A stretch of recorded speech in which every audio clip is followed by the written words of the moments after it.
Sa Vietnam, ang pagkain ng daga ay isa ng tradisyon. Ito'y sikat na pagkain na kahit bata o matanda ay kumakain ito. Kahit na sa mga lokal na restaurant ay ito'y binibenta.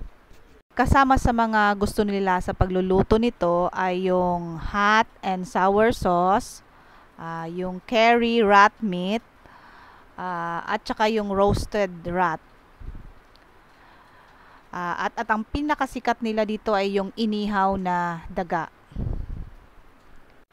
Pagkatapos itong linisan, balatan at maiging hugasan, maiging linisin, ay kanila itong priniprito sa kumukulong mantika. Ang pritong daga ay hindi mura sa Vietnam. Ito'y nagkakahalaga na $4 per kilo. Ito'y mas mahal pa sa typical na lamb meat at saka yung mga local na beef meat. So, ibig sabihin, mas mahal ng kaunti itong rat meat.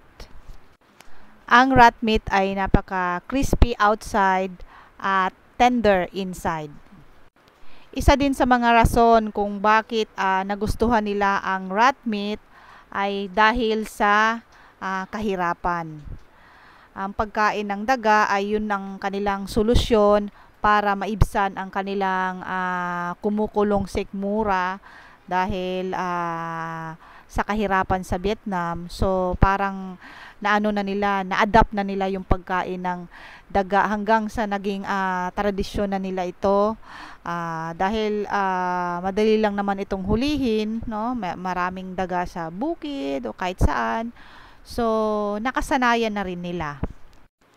Hanggang sa ito'y naging paborito na rin nila sa araw-araw.